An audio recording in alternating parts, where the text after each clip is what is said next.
కాళిదాస్ గారు మీరు ఒక అకాడమిక్ సైడే కాకుండా మీరు డిఫెన్స్లో కూడా గతంలో పనిచేశారు. ఈ రేడియో ఫ్రీక్వెన్సీస్ వీటి మీద కూడా మీకు అవగాహన ఉంది. వైమానిక రంగంలో కూడా పనిచేశారు. ఏంటి మీ అబ్జర్వేషన్ మొత్తంగా అసలు దీనికి సంబంధించి?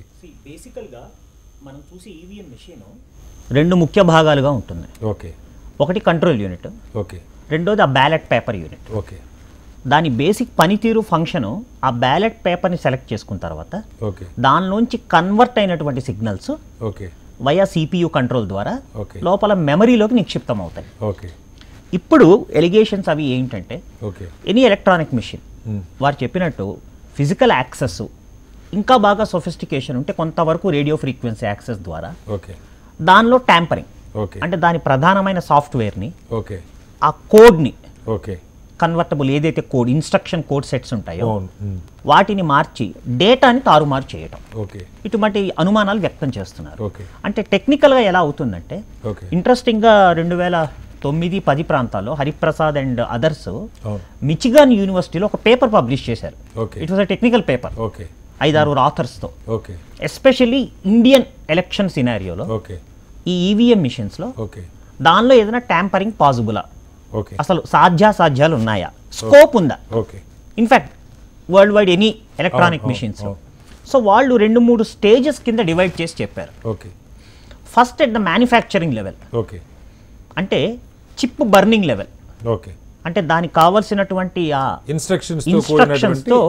ఇన్స్ట్రక్షన్స్తో కూడినటువంటి సాఫ్ట్వేర్ని చిప్లోకి బర్నింగ్, అంటే దాని లోపలికి సంబంధించి నిక్షిప్తం చేసి క్లోజ్ చేసేది.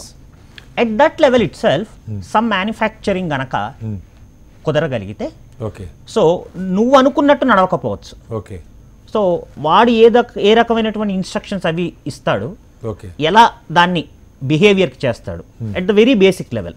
అయితే ఎవరైతే ముఖ్యంగా ప్రభుత్వాల తరఫున, ఓకే, ఇప్పుడు మనకున్నటువంటి ఈసీఐఎల్, బెల్, ఈ 2 కాంబినేషన్స్తో 3rd జనరేషన్ వస్తున్నాయి. సో అంటే ఆ స్థాయి నుంచి చేసే అవకాశం అనేది ఉండకపోవచ్చు. బట్ అసలు ఆ కమిటీ పేపర్ ఏం చెప్పిందంటే కుదురుతుందా కుదరదా, అవుతుందా అవదా తర్వాత. సో అది ఫస్ట్ స్టేజ్.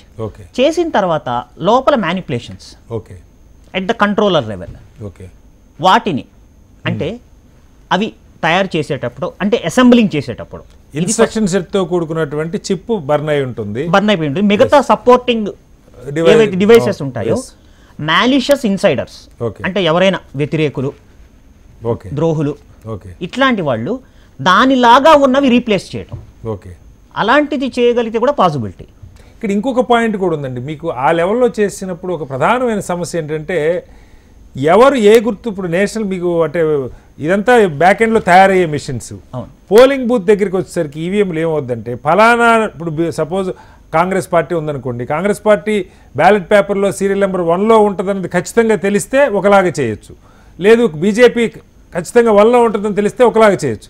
కానీ మన ఎన్నికల వ్యవస్థలో జాతీయ పార్టీల తరపున 4 పోటీ చేస్తే ఆ 4 పేర్లలో ఆల్ఫాబెటికల్ ఆర్డర్లో ఎవరు ముందుంటే వాళ్ళు ముందు వస్తారు. గుర్తు ప్రకారం కూడా ఇస్తారు. జాతీయ పార్టీలన్నీ ఫస్ట్ ప్రయారిటీ, గుర్తింపు పొందిన జాతీయ పార్టీలు. వాటిల్లో వాళ్ళ పేరు 4 జాతీయ పార్టీలు ఉన్నాయనుకోండి, 4 జాతీయ పార్టీలు ఉన్నప్పుడు వాళ్ళల్లో వాళ్ళ పేరు అప్పారావు, సుబ్బారావు ఉందనుకోండి, అప్పారావు ఫస్ట్ ఉంటుంది, సుబ్బారావు తర్వాత ఉంటుంది ఆల్ఫాబెట్. అదే ఇప్పుడు తయారీ లెవెల్ తర్వాత ఇవన్నీ వస్తాయి, కొన్ని వారాల ముందు మాత్రమే. మిషన్ అంతకు ముందే వస్తాయి కనుక ఇటువంటి వాటికి అక్కడ ఛాన్స్ 99.9999% ఎటువంటి అవకాశం సమస్య లేదు. అంటే అసలు సాధ్యాలు మనం మాట్లాడుకుంటాం టెక్నికల్ గా. తర్వాత డిస్ప్లే యూనిట్స్ లో అక్కడ మ్యానిపులేషన్, అంటే ఉన్నటువంటి కంటెంట్ వేరు, ఈ కంటెంట్ డిస్ప్లే అవుతున్నప్పుడు రకరకాల మార్గాల ద్వారా మ్యానిపులేషన్ వేరు, అంటే పోలైనటువంటి ఓట్లు వేరు, కనపడుతున్నవి వేరు. పోల్ అయిన తర్వాత కౌంటింగ్ అప్పుడు కనపడేవి. ఇది ఎలా సాధ్యం అంటే మళ్ళీ ఫిజికల్ ట్యాంపరింగ్ కావాలి, వైర్లెస్ ట్యాంపరింగ్ అయిన తర్వాత. అయితే ఇక్కడ స్ట్రాంగ్ రూమ్లు ఉన్నాయి, ఎంతో కట్టుదిట్టమైన రాజకీయ వాళ్ళ నేపథ్యంలో వాళ్ళ ఏజెంట్లు, వాళ్ళు కంటికి రెప్పలాగా కాచుకోవటం, అందుకని దాని సాధ్యాలు. అయితే మహా రీమోట్ ప్లేసెస్లో, ఎక్కడెక్కడో సుదూర జిల్లాల్లో, లేకపోతే ప్రకృతి అనుకూలించక సరైన స్ట్రాంగ్ రూమ్ రాలేక టెంపరీ చోట ఉంటే అలాంటి చోట ట్యాంపరింగ్ ఉంటుందా అనేది ఒక ప్రశ్న. ఏదైనా 1-2 మిషన్స్ అలా పర్టికులర్గా ఏదైనా కొండ ప్రాంతాల్లోనూ అక్కడ స్ట్రాంగ్ రూమ్ లేకపోతే సెక్యూరిటీ సరిగ్గా లేని చోట అవకాశం జరగగలిగేది. తర్వాత ఇందాక వారు చెప్పినట్టు కనెక్టివిటీ, ఓకే, అంటే వైర్డ్ కనెక్టివిటీ లేకుండా వైర్లెస్ కనెక్టివిటీ, ఆ టెక్నికల్ పేర్లో అది కూడా డిస్కస్ చేశారు. కొన్ని కాంబినేషన్స్ తో వీళ్ళు విడిగా బయట తయారు చేసుకున్నటువంటి ప్రోగ్రామింగ్ మైక్రో కంట్రోలర్స్ డివైస్ ద్వారా వాటిని ప్రభావితం చేయటం లోపల మిషన్ లో కొంతవరకు ఆ ఫ్లోని తికమక చేసి, అంటే దానికి చాలా ప్రోగ్రామింగ్ రావాలి, హైజాకింగ్ కాంబినేషన్స్, హ్యాకింగ్ కాంబినేషన్స్ చాలా పెట్టుకొని. కానీ అక్కడ రిసీవర్ ఉంటుందా దాని లోపల? ఉండదు, రిసీవర్ ఉండదు. రిసీవర్ ఉంటేనే నువ్వు ట్యాంపరింగ్ ఆహ్వానం పలుకుతావు. రిమోట్ నుంచి నువ్వు యాక్సెస్ చేయడానికి రిసీవర్ ఉండాలి కదా. ఇవి రెండు కాంబినేషన్స్ కుదరాలి. అంటే ఇటువంటి చెయ్యాలి అంటే కేవలం ఒక వ్యక్తితో కాదు, మొత్తం వ్యవస్థ అంతా సహకరించాలి. అట్లాంటి పరిస్థితి అయితే ఉండదు. మొత్తం వ్యవస్థ అంతా సహకరించేది ఎన్నికలే అవసరం లేదు. సో యంత్రాంగం మొత్తం అలా ఉండదు. కానీ అసలు పాసిబిలిటీస్ అంటే ఈ రకమైనటువంటి దెబ్బ తీయటానికి టెక్నికల్ గా ఈ కాంబినేషన్. ఇవాళ యాక్చువల్గా ఈ చర్చకి ఈసీఎల్ నుంచి నిపుణుల్ని పిలవడం కోసం చాలా ప్రయత్నం చేశాం, కానీ దురదృష్టవశాత్తు వాళ్ళు ఎందుకో మొత్తానికి ఇప్పుడు వివి గారు చెప్పినట్టు ఇది వాళ్ళ పిఆర్ఓలు అనుకోండి, ఎన్నికల సంఘం అనుకోండి, ప్రజలకి ఈ సందేహాలు ఇప్పుడు మీరు చెప్తున్న దాని ప్రకారం 99.99% అవకాశమే లేదు. కానీ ఆ విషయాన్ని బలంగా ప్రజలకి పదే పదే చెప్పాల్సిన అవసరం, రాజకీయ పార్టీలు దాని మీద విమర్శలు చేస్తున్నప్పుడు, జాతీయ స్థాయి పార్టీలు విమర్శలు చేస్తున్నప్పుడు మరి ఎందుకో వాళ్ళు చర్చకి రావడానికి కూడా సిద్ధంగా లేరు. చాలామంది నిపుణులతో మాట్లాడే ప్రయత్నం చేశాం, కానీ వాళ్ళు ఎవరు కూడా, అంటే వాళ్ళు ప్రభుత్వ రంగ అధీనంలో ఉన్నారు కాబట్టి వాళ్ళ దగ్గర నుంచి క్లియరెన్స్ వస్తే అప్పుడు వారు ముందుకొచ్చి ఇందులో ఇందాక చెప్పినట్టు కంట్రోల్ యూనిట్స్ ఉంటాయి, మైక్రో కంట్రోలర్స్ ఉంటాయి, రామ్స్ ఉంటాయి, ఎప్రామ్స్ ఉంటాయి, డిస్ప్లే యూనిట్ ఉంటుంది, తర్వాత ప్రింటబుల్ వస్తుంది అవసరమైతే. ఇప్పుడు వివిప్యాట్ ప్రింటబుల్ అనుమానాలు నివృత్తి పడటానికి. కానీ అందులో కూడా మళ్ళీ లైట్ ఎక్కువ తక్కువ ఉంటే అది పని చేయకుండా ఉండటం. అంటే ఏ మిషన్ లోనైనా 100% ఫుల్ ప్రూఫ్ గా ఉండవు సాధ్యమైనంత వరకు. అయితే దీనికి వాళ్ళు ఎంత విగరస్ టెస్టింగ్ చేశారన్న దాన్ని బట్టి ఉంటుంది. సో ఈ లెవెల్లో అవకాశాలు అయితే ఉన్నాయి, కానీ సాధ్యాసాధ్యాలు చాలా వరకు కుదరవు. ఎందుకంటే ముందుగానే చాలా టెస్ట్ చేస్తారు. ఇందాక వారు చెప్పినట్టు వాటి ప్రోటోకాల్స్, వాటి రూల్స్ ఏవైతే చాప్టర్స్ ఉన్నాయో దాని ప్రకారం చేసి హ్యాండ్ ఓవర్ చేయడం జరుగుతుంది. Okay, right. వివి గారు, మీరు విన్నారు, తయారు దగ్గర నుంచి ఈవీఎంలు తయారీ దగ్గర చిప్లో ఏదైతే ఇన్స్ట్రక్షన్స్, బేసిక్ ఇన్స్ట్రక్షన్స్ని బర్న్ చేసి ఒక చిప్ పెడతారో అది ఆల్మోస్ట్ మన క్యాలిక్యులేటర్ లాంటిదే. మన చేతిలోకి తీసుకొని దాన్ని ఆ చిప్పు తీసేసి ఇంకో చిప్పు పెడితే తప్ప దాన్ని మార్చడం ఎలా అయితే సాధ్యం కాదో, దూరం నుంచి దాన్ని మార్చడానికి, రిమోట్గా యాక్సెస్ చేయడానికి వైఫై కానీ, బ్లూటూత్ కానీ, లేకపోతే ఇంటర్నెట్ కానీ ఇలాంటివేవి దానికి యాక్సెస్ ఉండేటువంటి అవకాశం లేదు. అన్లెస్ మొత్తం ఆ కంట్రోల్ రూమ్ అంతా ఎవరో ఒక కబ్జా పెట్టేసేసి అక్కడ వచ్చి కూర్చొని ఈవీఎంలన్నీ సీల్ చేసి పీకేసేసి లోపల చిప్ పెడితే తప్ప, తీసి మార్చి పెడితే తప్ప సాధ్యం కాదన్నది నిపుణులు చెప్తున్న అభిప్రాయం. అయినప్పటికీ మీలాంటి వాళ్ళు రైజ్ చేసిన అనేక ప్రజాస్వామ్యంలో 1% కూడా డౌట్ ఉండకూడదు కాబట్టి వివిప్యాట్లను పెట్టారు. ఇప్పుడు ఎలా ఉందంటారు వివి గారు మీ ఆలోచన? మీ పేరు వివి రావు గారు, వివిప్యాట్లు పెట్టారు, చెప్పండి.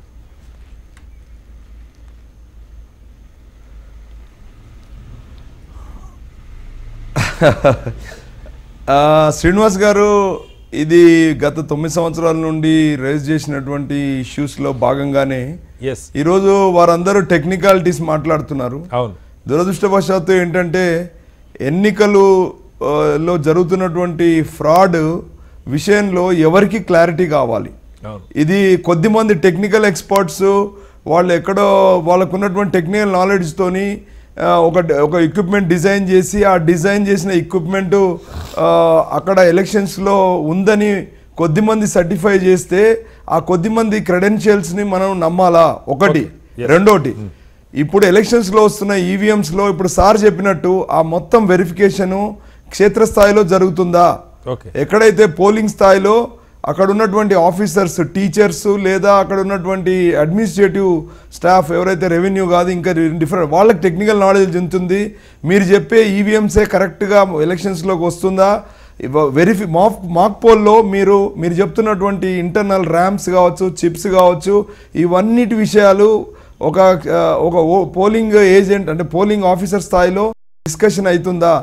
మీరు చెప్తున్నటువంటి మ్యానుఫ్యాక్చరింగ్ ఈవీఎం ఈసీఎల్ కంపెనీ నుండి ఎలక్షన్స్ లో అయిపోయిన తర్వాత ఎక్కడైనా మొత్తం బ్రాడ్ గా మొత్తం ఈవీఎంలు. వివి గారు ఒక్క నిమిషం, నేను ఒకసారి మళ్ళా బ్రీఫ్ చేసే ప్రయత్నం చేస్తాను.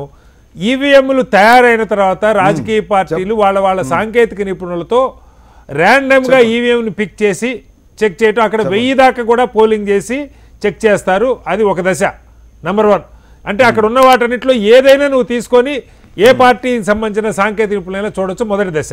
రెండవది అక్కడ అయిపోయిన తర్వాత అది నేను ఆ విషయంలో ఒక నిమిషం శ్రీనివాస్ గారు చెప్పండి. శ్రీనివాస్ గారు ఆ విషయంలో నేను మీకు విభేదించడం లేదు. నేను చెప్పేది ఏంటంటే ఈ అన్ని చెక్స్ బ్యాలెన్సెస్ మీరు పెట్టినవి ఒక విజిబిలిటీ కోసం మీరు పెడుతున్నారు. కానీ ఒకవేళ కనుక ఇంటర్నల్గా machine the brain of the chip or the ఎవరైనా మేమే ఒరిజినల్ ఈవీఎంను మేము ట్యాంపర్ చేసి TV9లో చూపించినట్టు మేము ఒక చిన్న స్థాయిలో పాసిబిలిటీ చూపించాం. నేను అనేది ఏంటంటే మేము చేయగలిగినప్పుడు మీరు చెప్పినట్టు ప్రొసీజర్లో అవన్నిటికీ అకౌంటబుల్గా చూపించే పరిస్థితి లేదు. నేను అనేది పైన మీరు వచ్చినటువంటి ఓట్స్ నేను మూల సూత్రం వివి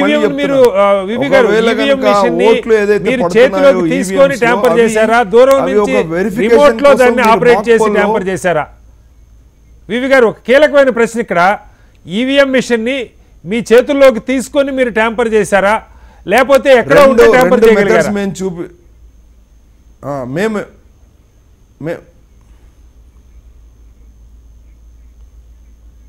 మేము 2 మెథడ్స్ మీకు చూపించాం. దాంట్లో ఒకటి రిమోట్ మెథడ్ కూడా చూపించాం. 30 మీటర్స్ దూరంలో బిట్వీన్ ద ఒక మదర్ బోర్డుకును డిస్ప్లే బోర్డుకు మధ్యలో ఒక బ్లూటూత్ పెట్టి 30 మీటర్స్ డిఫరెన్స్ నుంచి వెళ్ళి మేము హ్యాక్ చేసి చూపించాం ఆల్రెడీ లైవ్ లో. రెండో మెథడ్ మేము between the day of polling and counting insider of the godown లో ఉన్నటువంటి ఎవరైతే స్టోర్ పర్సన్ మనకు యాక్సెస్ లో వస్తా ఆయన ఎట్లా మ్యానిపులేట్ చేయొచ్చు అనేది కూడా మేము చూపించాం. దాని అర్థం ఏంటంటే మాకు యాక్సెస్ మీరు అనొచ్చు ఈవీఎంలో అన్ని స్ట్రాంగ్ రూమ్ లో భద్రంగా ఉన్నాయి. నేను ఒకటి కూడా ప్రశ్నిస్తున్నాను. ఇదే విజయవాడలో 4000 ఈవీఎంస్ స్క్రాప్ షాప్ లో దొరికిందనేటువంటి పోలీస్ కేసు ఇప్పటికీ పెండింగ్ ఫైల్ ఉంది. మరి మొత్తం 13 లక్షల ఈవీఎంస్ ఈ దేశంలో ఎంత సెక్యూర్ ఉన్నాయంటే మనం ఈజీగా చెప్పొచ్చు సెక్యూర్ లేవని. ఎందుకంటే మాకు కూడా ఒక ఒరిజినల్ ఈవీఎం తీసుకొచ్చి మేము ట్యాంపర్ చేసి చూపించింది అదే గోడౌన్ నుంచి వచ్చింది. సో మీరు సెక్యూర్ ఉన్నాయని చెప్తే ఈ దేశంలో ఉన్న సెక్యూరిటీ గురించి మీరు కూడా అర్థం చేసుకోవచ్చు ఎంత సెక్యూరిటీ ఉందో. కాబట్టి మనం మాట్లాడేది టెక్నికాలిటీస్ అంటున్నారు. టెక్నికాలిటీస్ లో ఈ రోజు ఎంత సెక్యూరిటీ ఉంది, టెక్నికల్ గా ఎంత సెక్యూర్ ఉంది, టెక్నికల్ గా ఎంత అకౌంటబుల్ ఉంది, టెక్నికల్ గా ఎంత ట్రాన్స్పరెంట్ గా ఉంది, అది మాట్లాడుతున్నా కూడా మాకు కాళిదాస్ గారు మీరు విన్నారు వివిరావు గారు చెప్పింది. వారు 2 రకాలుగా అంటే ఒక ఈవీఎం మెషిన్లో బ్లూటూత్ వాళ్ళే అమర్చి దూరం నుంచి దాన్ని ఆపరేట్ చేసి దాన్ని ట్యాంపర్ చేయటం, రెండోది బ్లూటూత్ లేకుండా ఈవీఎం మిషన్ మన దగ్గరే పెట్టుకొని ట్యాంపర్. అయితే వారు ఇంకొక ప్రశ్న లేవనెత్తారు. వీటి భద్రత ఏ మేరకు మనం అనుకున్న రీతిలో సాంకేతికంగా అది కొంతమేర కరెక్ట్ ఉండొచ్చు, కానీ బయట వేల కొద్ది ఈవీఎంలు కిరాణా షాపుల్లో చెత్తగా స్క్రాప్ అమ్మే షాపుల్లో దొరుకుతూ ఉన్నాయి. మొన్న ఎలక్షన్ కూడా ఒకటి చోట్ల మనం చూసాం. అవి ఒకసారి పోలింగ్ అయిపోయిన తర్వాత వాటిని భద్రంగా ఉంచుతున్నారా? ఈ మధ్యలో పోలింగ్ అయికి కౌంటింగ్ మధ్యలో సరే పార్టీలు వాళ్ళందరి సంతకాలు స్ట్రాంగ్ రూమ్లు ఇవన్నీ ఉంటాయి. విడిగా ఉన్నప్పుడు అసలు వాటిని ఎక్కడ భద్రపరుస్తున్నారు? నిజంగా వాటిని ప్రాబ్లం రాకుండా చూస్తున్నారా? మీరు అన్నట్టు ఇన్సైడే లోపల నుంచే కొంతమంది కనుక పూనుకుంటే ఇలాంటివి చేయడానికి అవకాశం ఉందన్నదాన్ని. ఇప్పుడు ఎప్పుడైతే భద్రతా వైఫల్యం కనుక ఉంటే, ఒకవేళ ఉందనుకుంటే మాలిషియస్ ఇన్సైడర్స్ అంటే దురుద్దేశంతో కావాలని కుట్రపూరితంగా లోపల ఉద్యోగులు కానీ ఎవరైనా యాక్సెస్ ఉన్నవాళ్ళు, అంటే దాన్ని పట్టుకోగలిగి దాని కంట్రోల్లోకి తెచ్చుకోగలిగిన వ్యవస్థ ఉండే అవకాశం ఉన్నవాళ్ళు టెక్నికల్ గా ఇందాక చెప్పినట్టు రామ్ లెవెల్లో ఉన్నటువంటి డిలీట్ చేసేసి కొత్తవి ఇంజెక్ట్ చేయటం. ఎందుకంటే ఆల్రెడీ అభ్యర్థుల పేర్లు అవి వస్తాయి, ఆర్డర్ ఇందాక మీరు చెప్పినట్టు తెలుసుంటుంది ఎలక్షన్ అయిపోయిన తర్వాత. అదొకటి. రెండవది అవన్నీ కూడా మిషన్ బై మిషన్ చేయాల్సిందే. మిషన్ బై మిషనే, తీసి మొత్తం అన్ని కలిపి ఒకేసారి చేయడానికి కుదరదు, సమస్య లేదు, అంత సాంకేతిక లేదు. ఒకేసారి ఒక వ్యక్తితో ఒక చిన్న కంట్రోల్ రూమ్ లో కూర్చొని ఒక టెంట్ వేసుకోవాలి. ఎందుకంటే ఒక పోలింగ్ ఒక కాన్స్టిట్యున్సీకి సంబంధించి అసెంబ్లీ అయితే దాదాపు 200 పైగా ఈవీఎం మిషన్లు ఉంటాయి. 200 ఒకేసారి చూమంత్రం అన్నట్టుగా చేయడానికి అయితే సాధ్యం అసలు అయ్యే పని కాదు. ఫస్ట్ పాయింట్, ఈవెన్ ఒక్కొక్క మిషన్ చేస్తున్నా కూడా ప్రతి మిషన్ ను కంట్రోల్ చేయాలి అంటే ఇప్పుడు సినిమాల్లో చూపించినట్టు అవుతుందేమో, ఎక్కడో కూర్చొని విలన్ వాడి ఇంట్లో కూర్చొని ఏదో చేయొచ్చు, కానీ ఆ కౌంటింగ్ పరిసరాల్లో అందుబాటులో, ఎందుకంటే ఏ రేడియో ఫ్రీక్వెన్సీ అయినా ఎక్కడి నుంచి అయితే వాడు నొక్కుతున్నాడో మీట అక్కడి నుంచి సిగ్నల్ వెళ్ళాలి అంటే కొంత పవర్ ఉండాలి. ఎక్కడ పడితే ఎక్కడి నుంచో కొండల మీద కూర్చొని అయ్యే పని కాదు. సో చుట్టుపక్కల ప్రాక్సిమిటీ అంటారు, ఆ సిగ్నల్స్ వెళ్లే ప్రాక్సిమిటీ, సో దాని నుంచి ఉండాలి, అక్కడ రిసీవింగ్ ఉండాలి.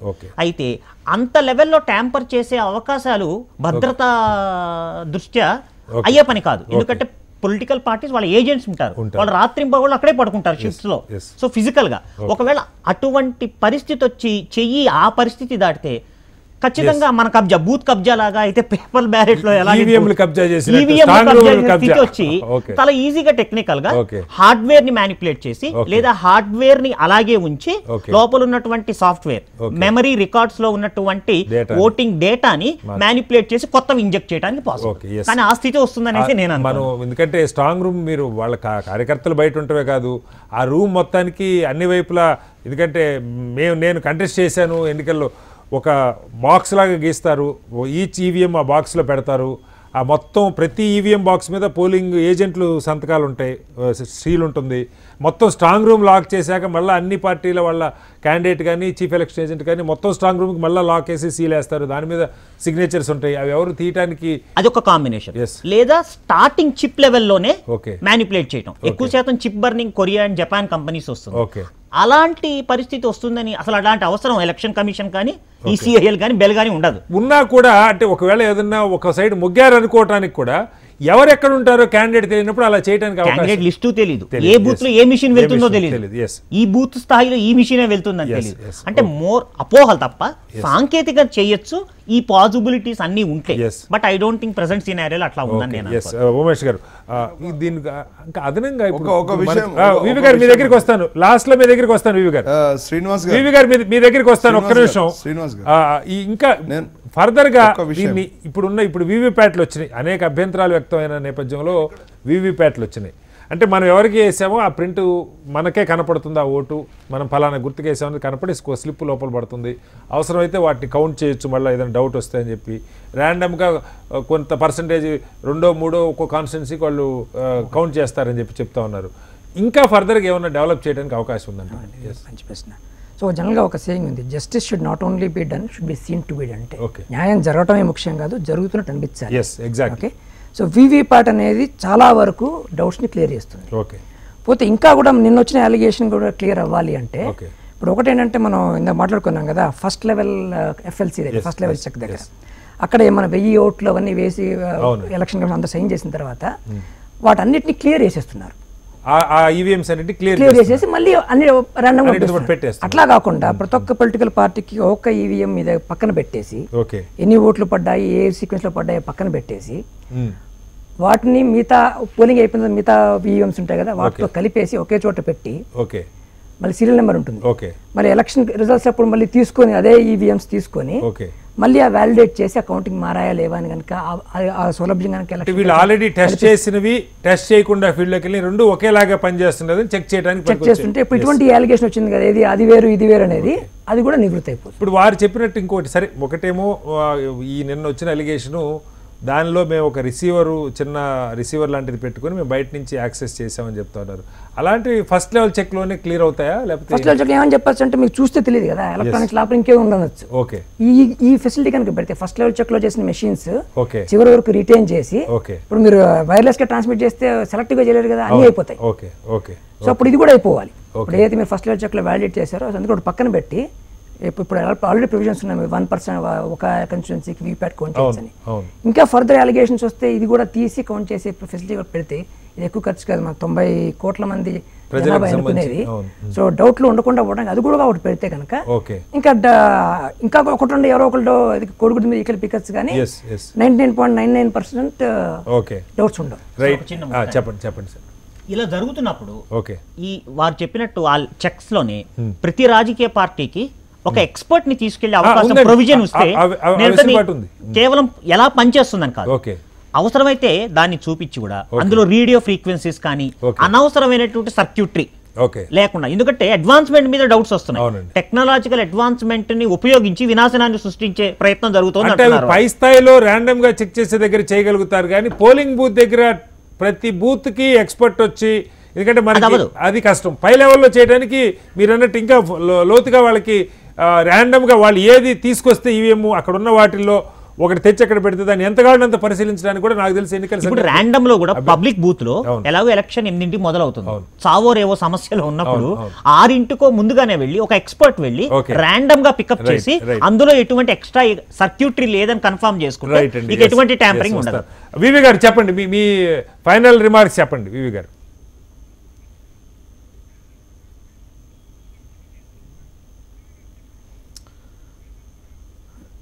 The principle of public nature of the elections ఏంటంటే ఓటరు తను వేసేటువంటి ఓటు తను కోరుకునేటువంటి అభ్యర్థికి వెళ్తుందా లేదా అనేటువంటి నిజ నిర్ధారణ తనకు అప్పుడే జరగాలి.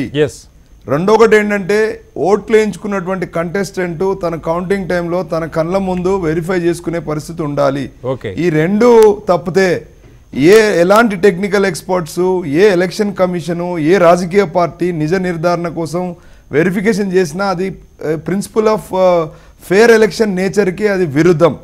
కాబట్టి ఈరోజు ప్రపంచ దేశాల్లో ఉన్నటువంటి 7-8 దేశాలు, ఇలా జర్మనీ కావచ్చు, యుఎస్, హాలాండ్ కావచ్చు, వీళ్ళందరూ కూడా ఈవీఎంలు బ్యాన్ చేయడానికి మూల సూత్రం ఏంటంటే ఎవరికి నిజ నిర్ధారణ జరగాలి, ఓటర్కి మరియు కంటెస్టెంట్కి. ఇది ఇద్దరికి జరిగినప్పుడే ఎలక్షన్ పారదర్శకంగా ఉన్నట్టు. ఇంతకాలం 15-20 సంవత్సరాల నుండి మేము కరెక్ట్గా లేమా, మేము తప్పు చేస్తున్నామని ఎలక్షన్ ఆఫీసర్స్, ఎలక్షన్లో పనిచేస్తున్న కమిషను అనడం వల్ల ఈ ఇబ్బంది వస్తుంది. ఈరోజు అయినా కూడా వీవీప్యాట్ వచ్చినాక కూడా ఎందుకు ఇంకా ఇబ్బంది ఉందంటే వీవీప్యాట్లో ఏదైతే ఓటరు మొన్న తెలంగాణ ఎన్నికల్లో ఏ ఒక్క ఓటరు కూడా మేము స్లిప్స్ ప్రొడ్యూస్ అయిన దాంట్లో నేను ఒక గుర్తుకేస్తే ఇంకో గుర్తుకు పోయిందని ఎవరు కంప్లైంట్ చేయలేదు. That is the first success. Main problem ఎక్కడొస్తుందంటే కౌంటింగ్ డోన్లో ఇంత మీరు వివి స్లిప్స్ ప్రొడ్యూస్ చేసిన తర్వాత మీరు కౌంటింగ్ ఎందుకు మళ్ళీ ఎలక్ట్రానిక్ డిస్ప్లే మీదే ఆధారపడుతున్నారు? ఈ గ్యాప్ తెలుసుకున్న తర్వాతనే ఇలాంటి వాదనలు వస్తున్నాయి. ఏంటంటే లో ఫ్రీక్వెన్సీ మేము పంపించేసి రిజల్ట్స్ మ్యానిపులేట్ చేస్తున్నామని. ఏదైతే మీరు స్లిప్స్ ప్రొడ్యూస్ అవుతున్నాయో అవి కూడా కౌంటింగ్ డోర్ అట్లీస్ట్ ఒక 10% ఎక్కడైతే కంటెస్టెంట్స్కి ఎక్కడెక్కడైతే పోలింగ్ బూత్లలో గట్టిగా నా ఓట్లు వాళ్ళకి పోయిన నమ్మకనో ఆ 10% వాళ్ళకి ఇస్తే ఇంకో 4 గంటలు పోలింగ్ లేట్ అవుతుండొచ్చు. కానీ అక్కడే ఇంత పెద్ద అనుమానాలకు తావియకుండా పరిష్కారం ఉంటుంది కదా. అది ఎందుకు ఈ ప్రస్తుతం ఉన్న ప్రభుత్వం ఒక పక్కన ఇప్పుడున్నటువంటి ప్రభుత్వం బీజేపీ ప్రభుత్వం 2014 నుండి 17 మధ్యలో వీవీప్యాట్లు ఇవ్వడానికే నిరాకరించింది ఎవరైతే ప్రశ్నించారో. ఆ తర్వాత ఈ రోజు కౌంటింగ్ చేస్తున్న సందర్భంలో ఎలక్షన్ కమిషన్ ఎందుకు 10% ఈవీఎంలను కౌంట్ చేయకుండా ఓన్లీ ఒక ఈవీఎం 2 ఈవీఎం మాత్రమే కౌంట్ చేస్తున్నా అనేసి డౌట్స్ వస్తుంది. ప్రొసీజరల్ గా కూడా వీళ్ళు అడ్డుపడుతున్నారు అనేది చెప్పిన పాయింట్ వివాదాంశం. ఇవాళ మొత్తంగా సాంకేతికంగా ఎలాంటి లోపాలు లేవు 99.99%.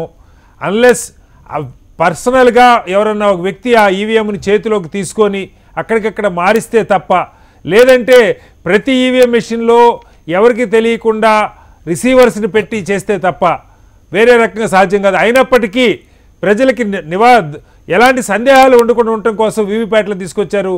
కొన్ని సందర్భాల్లో కాన్స్టిట్యున్సీకి, నియోజకవర్గానికి ఒక్క వీవీప్యాటే కాకుండా అవసరమైతే క్యాండిడేట్ కోరిన దాన్ని బట్టి కొంత ఎక్స్ట్రా ఛార్జెస్ అయినా వీవీప్యాట్లో ఉన్న ఓట్లని కూడా లెక్కేసేటువంటి విధానాలు కూడా రావాలని, అలాగే వీవీప్యాట్లు కాకుండా ఈవీఎం స్థాయిలో ఎప్పుడైతే పార్టీల సమక్షంలో జరుగుతుందో వెరిఫికేషను, అక్కడ ఏవైతే 1000 ఓట్లు వేసి మాక్ పోలింగ్ చేస్తారో వాటిని అలాగే ఉంచి పోలింగ్ అయిన తర్వాత అన్నీ కలిపి కౌంట్ చేయటం వల్ల చెకింగ్కి పోలింగ్కి మధ్యలో ఏమైనా మారుతుందన్న దానికి కూడా సందేహాలు నివృత్తి అవుతాయని చెప్పి నిపుణులు అభిప్రాయపడుతూ ఉన్నారు. ఇది వాడు స్వతంత్ర భారతం చర్చలో పాల్గొన్నటువంటి ఉమేష్ గారికి, కాళిదాస్ గారికి, అలాగే ఫోన్ లైన్లో అందుబాటులోకి వచ్చినటువంటి వివిరావు గారికి ప్రత్యేక ధన్యవాదాలు. ఇది వాళ్ళ స్వతంత్ర భారతం సెలవు.